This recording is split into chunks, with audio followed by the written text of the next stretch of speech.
Westside Jeff is the name in for Chris Krok on News Talk 820 WBAP. And now on FM at 93.3, Chris is back tomorrow night.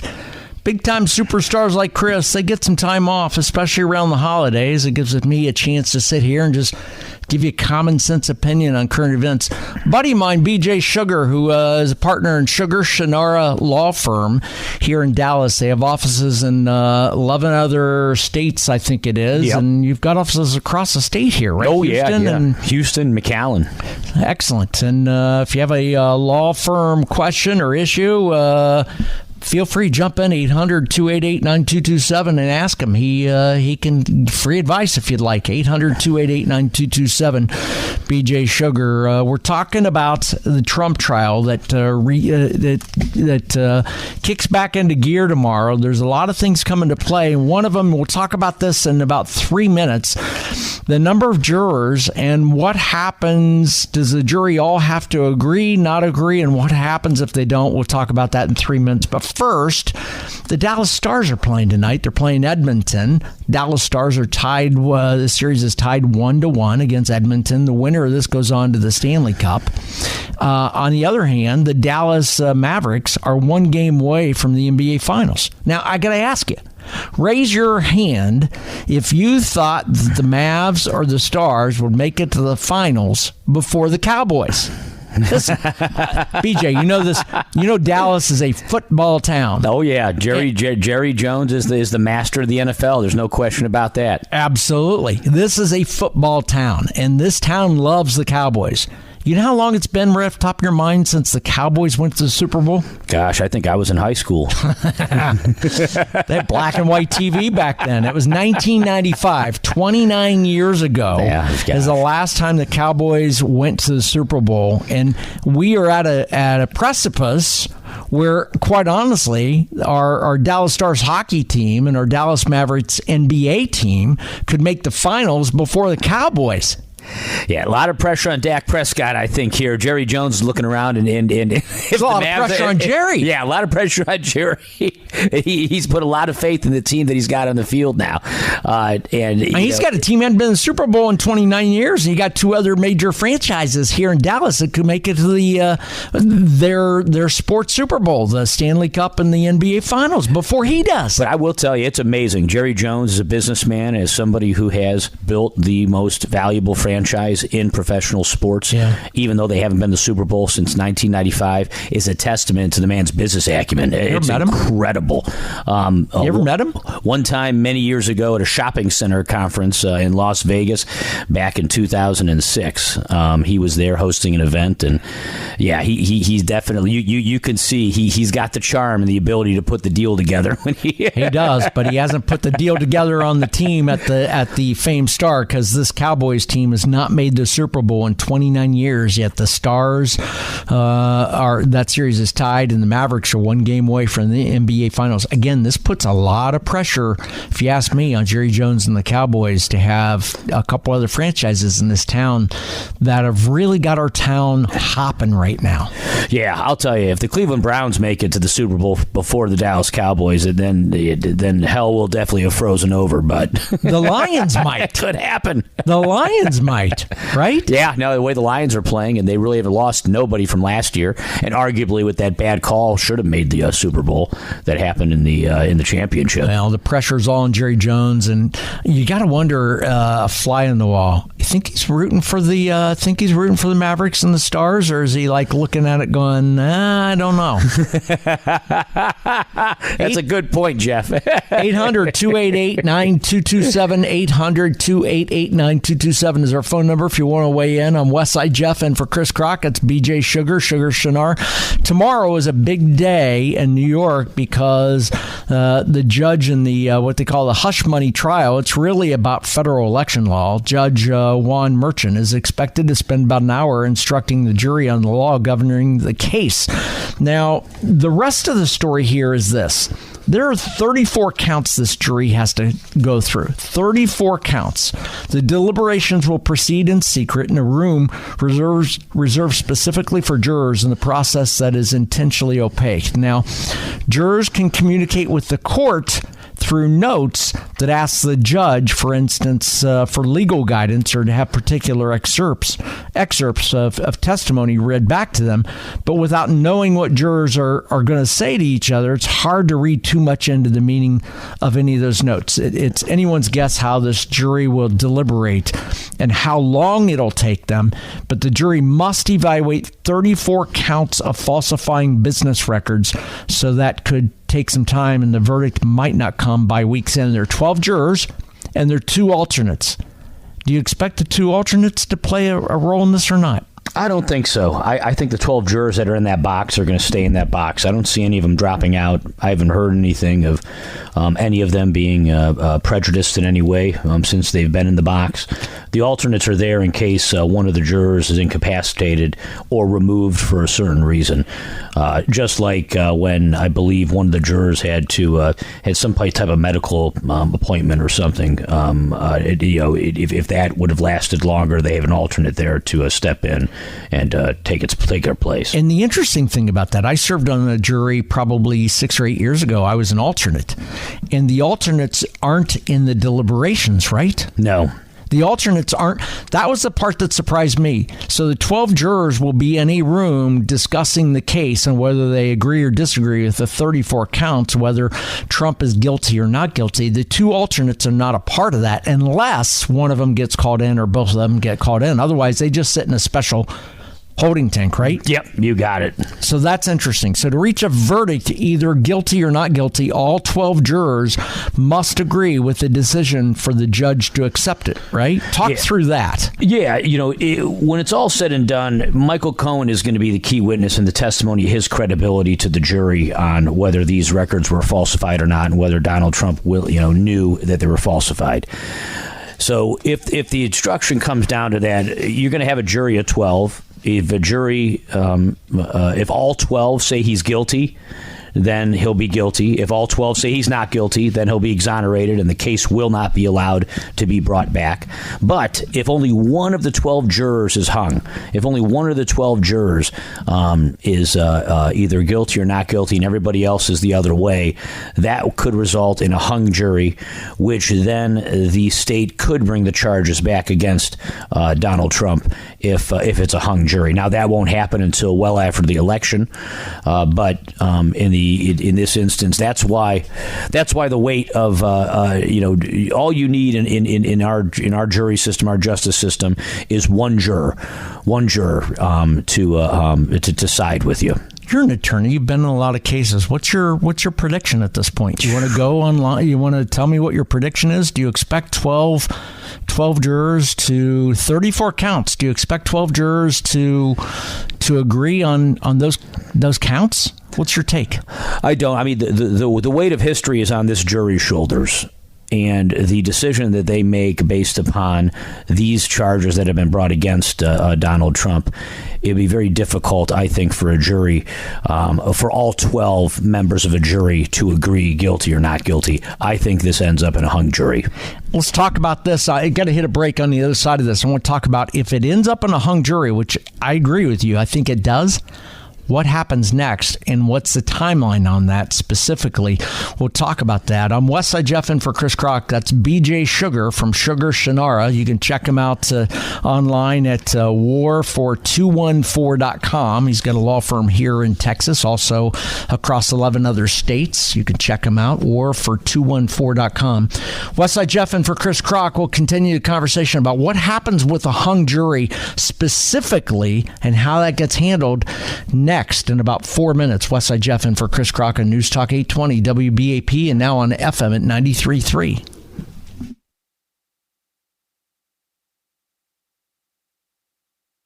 Westside Jeff is my name, sitting in for Chris Krok. Chris is back tomorrow night. Joining me is my buddy BJ Sugar from Sugar Shannara, and we're talking about tomorrow, the Trump trial. And we're talking about the fact there are 12 jurors tomorrow, and what happens at some point. They have to deliberate on 34 counts, and they have to agree. All 12 jurors have to agree on each of individually 34 counts, correct? So they'll go through, they have to agree on count 1, they have to agree on count 2. So 34 counts individually have to agree or agree on either guilty or not guilty, right? Correct. And if they have one dissenting juror for all 34 counts, and it could be a different juror. So if on all 34 counts there's at least one juror that doesn't agree on the verdict, then it's what you call a hung jury, and it can be deemed a mistrial, right? Correct. What happens then? And if it comes to a mistrial, then the state has an opportunity to have another trial and try it again until they get to a unanimous verdict of guilty or not guilty, and continue to retry it. How hard does a judge work on this and bring them together and say, you only have one dissenting member? It would be to our benefit to try to all agree on this, and so we don't have a hung jury. What transpires there? They try to push for consensus, but at the same time, the judge is not overbearing about it being a mistrial, because that is a part of our judicial system. So it would be almost an overreach by the judge to try to pressure a jury into getting into a unanimous verdict. He or she would continue to push them to try to come to a consensus, but if after a certain period of time it's clear that there's gridlock, they will move that jury to announce a hung status. 800-288-9227 is the phone number if you want to weigh in on this. That's BJ Sugar from Sugar Shannara Law Firm here in Dallas. You can check them out at warfor214.com. I'm Jeff, filling in for Chris Krok. Coming up in about 3 minutes in the newsroom, my buddy Sean Allen was flashing me a note that he's got updates on what's going on with weather in the community, as well as some of the damage up in Valley View and the damage across the area. On the other side of this, after his newscast, it's in 3 minutes, after his newscast, BJ and I will talk a little bit about the DOJ and Live Nation and what happens next. Just recently, the federal lawsuit hit the Live Nation, and the concert ticket folks, impacts your wallet, impacts the tickets that you buy down the road and refunds. We'll talk about that. And how does it impact you, your wallet, and do they get broken up? Or what happens? BJ will lay that out for us coming up in about 6 minutes after the news. I'm Westside Jeff in for Chris Krok on News Talk 820 WBAP, and now on FM at 93.3.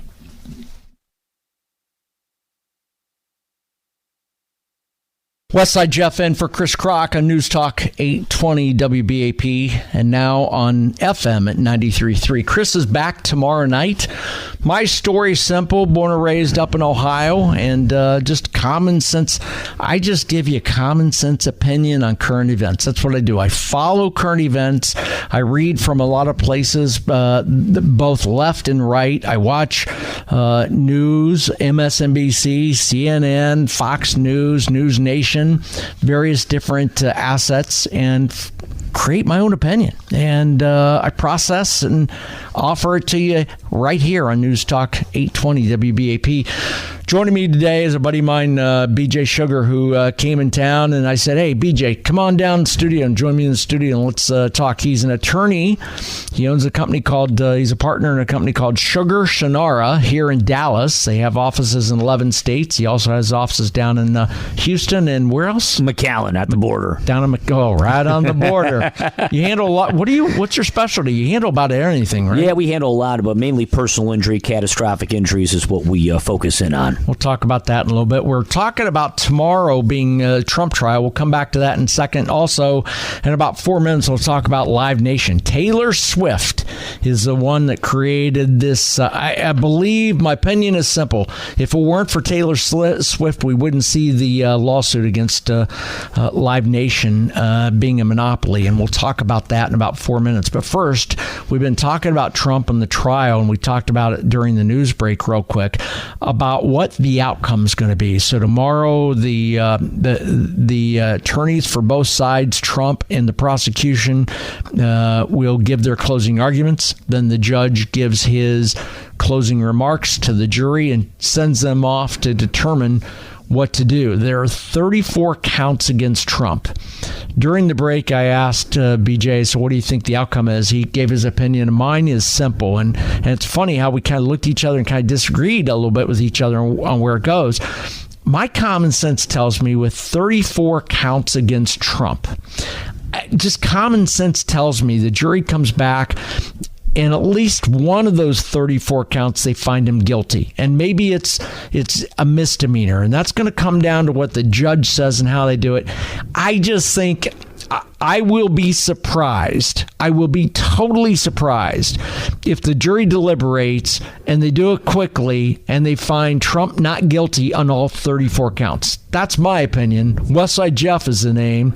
Hate mail to me, Westside Jeff. But I just common sense tells me 12 jurors that you can't predict, 34 counts. I'll just be surprised if they find him not guilty on 34 counts. Your thought? Yeah, Jeff, it's interesting. The weight of the world is on this jury's shoulders.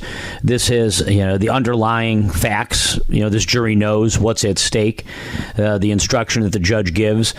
If the judge gives an instruction to allow a misdemeanor as a potential out for some of these charges, then that I think I could see a jury convicting him on something of a misdemeanor. But when you talk felony, now you're talking prison time. So if even one of those 34 come back as a felony that all 12 jurors agreed on, even though all 34 counts are very similar, at that point in time, they'll either put Donald Trump in prison or he'll be able to be out on appeal. Wow! Could you imagine that? Would they actually put handcuffs on him in the courtroom and lead him out like somebody found guilty? They could, absolutely. Wow! Now democracy riots in the street. Man. Yeah, I'll tell you that right now. Democracy's at stake here. I think we know from where we're at now in this country that the main goal is to have a mano-a-mano election. Let the people speak, regardless of what's going on in the courtroom. We can't, as a country, allow the judicial system to take over the voice of the people. Whether that's Joe Biden winning or whether that's Donald Trump winning, the bottom line is we need an open election in this country.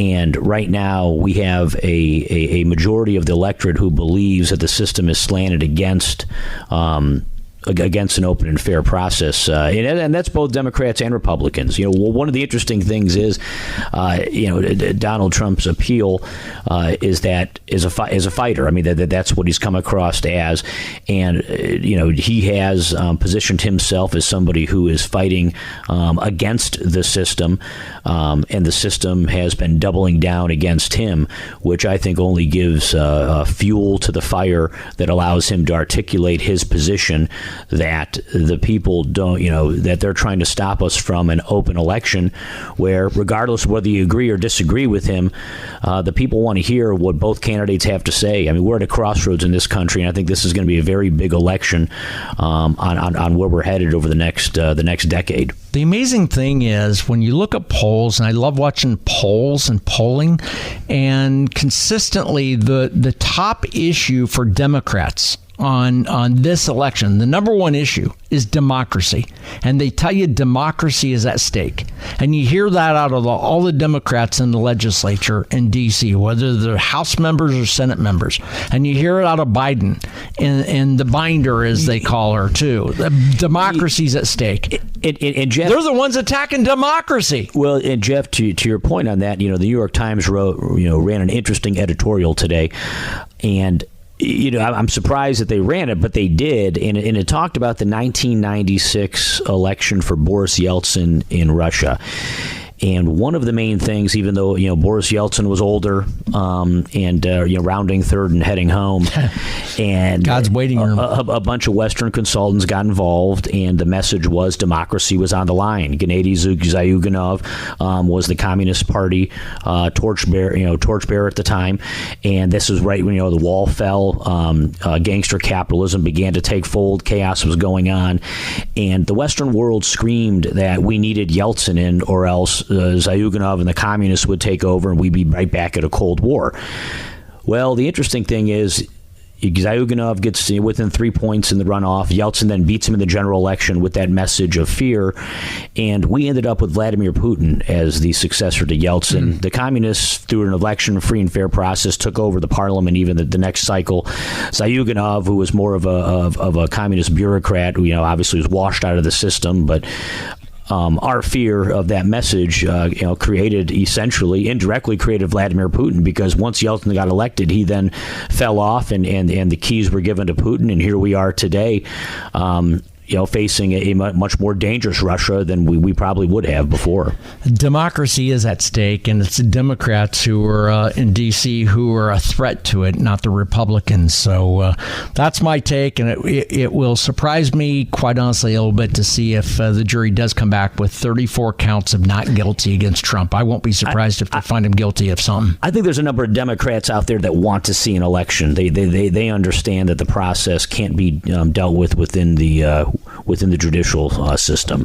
That's BJ Sugar. I'm Westside Jeff, sitting in for Chris Krok. Chris is back tomorrow night, coming up in about 4 minutes. Let's you and I talk about Live Nation. They will have to prove it does not hold a monopoly over live events if it hopes to avoid a breakup with Ticketmaster. Legal experts are saying it's probably coming, and it all started with the Eras Tour and Taylor Swift. We'll explain about that in 4 minutes. I'm Westside Jeff, in for Chris Krok on News Talk 820 WBAP, and now on FM at 93.3.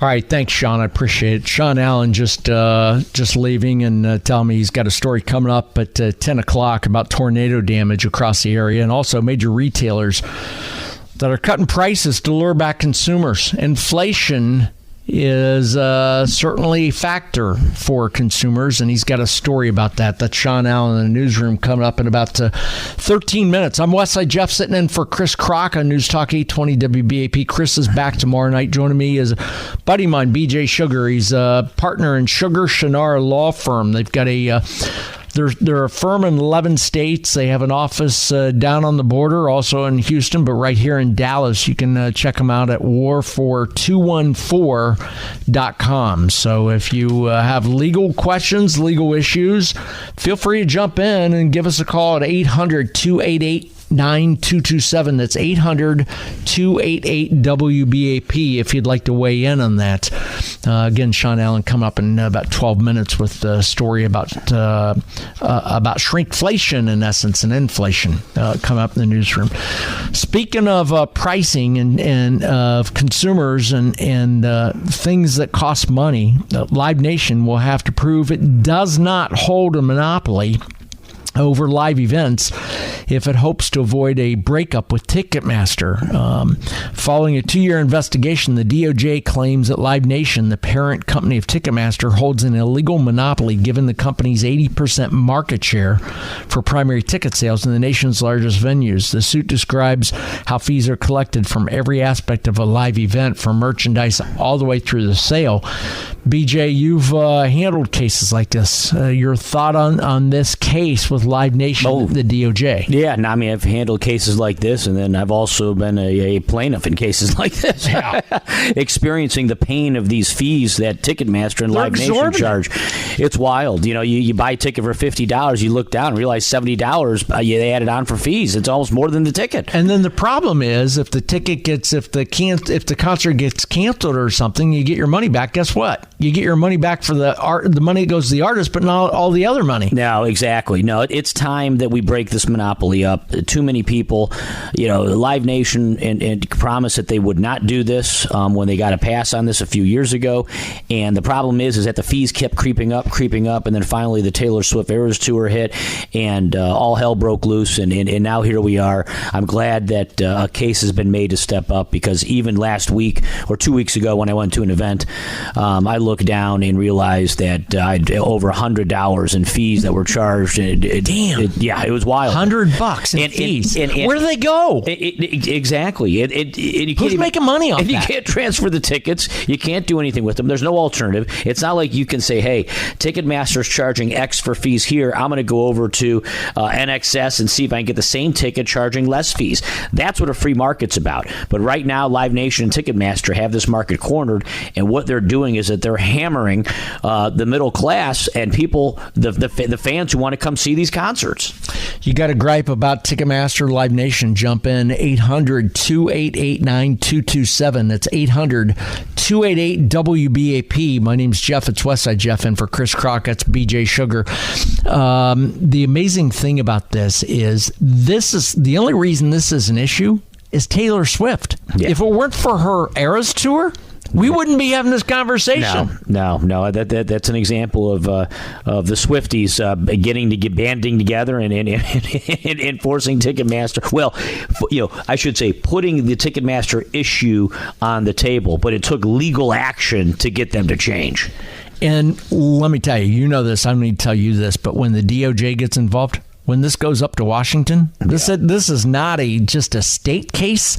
This is not just a Dallas county prosecutor issue. This is going straight to the DOJ. Oh, yeah. And this comes back to probably, if you remember the Biden State of the Union speech where he was talking about fees. Yeah. I didn't make that connection, Jeff, but you're right. Remember, he spent so much time in that State of the Union a year ago talking about fees, and every commentator on cable, on CNN, MSNBC, all of them were saying, we have real problems in this country. Why is he talking about fees? This is part of what he was talking about. Yep. So he kind of gave us a little braille in advance of what was coming. Yeah, well, I think that this is one issue that is popular with regardless of what party you're in. I don't know anybody on the street who would agree with Live Nation and Ticketmaster keeping a monopoly on this, particularly after they got hosed on the service fees. And the thing about this that's interesting is that it came to light because of Taylor Swift, but the other thing comes into play for me with Ticketmaster is they've got a lock on the artists. Yeah. To me, it's an issue of big artists at big concerts at big venues. They by nature do everything through Ticketmaster, which is Live Nation. Well, it's not like they have an option. They can go ticket and market their shows through other sources. And with Live Nation as a publicly traded company, they're constantly pushed to increase their revenues and profits, which inevitably means their bottom line they have to increase, which one of the easiest ways for them to do that is to keep creeping the service fees up. And now they've gotten to the boiling point where it's not $5, but it's $50. It's such sticker shock for people that finally there's a crackback. But that's one of the pressures I think Live Nation has, is because their shareholders every quarter. It's one of the things that's interesting when we talk about Wall Street and corporations and prices and whatnot. The fact that publicly traded companies have to do quarterly reports on their profit instead of yearly reports forces companies to make a lot of decisions they necessarily would not make, but they have to make decisions within 3-month periods because every quarter their numbers are on Wall Street, whether that stock goes up and down. You hate to see it. You understand it from a compliance audit standpoint, but I think that we should revert to a yearly structure with corporations because I think that would help a lot of companies make decisions that are for the long term and not just for the short term. You want to weigh in on this? 800-2889-227, 800-288-WBAP. You can also hit me up at Westside Jeff across social media. That's BJ Sugar. BJ, the other interesting thing about this is during an investor call on Thursday last week following this lawsuit, Live Nation executives, they stressed fees are set by the venues, which keep the bulk of any profit. They said, quote, they have gone from taking a substantial portion to even more of service fees, one exec said. So they're blaming the venues. Now, in some cases, the venues are partners with Ticketmaster and Live Nation, and probably ownership comes into play there, too. They're making money off this deal. Oh, no question. And that's a nice way to put it to the publicly to state that for the shareholders. But I'm sure that's why the fees have gone up, so they can get a bigger cut as while the venue still collects their own. I have a real issue with it. It sure reeks of monopoly. I'm all about capitalism. I'm a good capitalist, but I can tell you from being in the radio business, it is very rare to have a secondary provider other than Ticketmaster. They own a lot of the shows. And this is a legitimate case, and it's going to be a big case. And again, it's brought on in part because of the Eras Tour and the power of Taylor Swift. It'll be interesting to see if she gets dragged into this and subpoenaed as part of this. Do you expect she will be? I think she could be. It also depends if Live Nation decides to do a settlement agreement with the federal government on this in order to stop the practices, break up the monopoly, and maybe pay a fine instead of going through a whole trial. 800-288-9227 is our phone number. You want to weigh in. That's BJ Sugar of Sugar Shannara Law Firm. You can check him out at warfor214.com. I'm Westside Jeff sitting in for Chris Krok. Coming up in a matter of minutes, we've got Sean Allen in the newsroom. We'll be talking about the latest on tornado damage across the area, but also some financial news. On the other side of that, BJ, you and I will talk a little bit about the NCAA and a Power 5 conference. They reached a deal this last week to let schools pay players. I'm not a fan of that, and I'll tell you why right after the news. I'm Westside Jeff in for Chris Krok on News Talk 820 WBAP and now on FM at 93.3.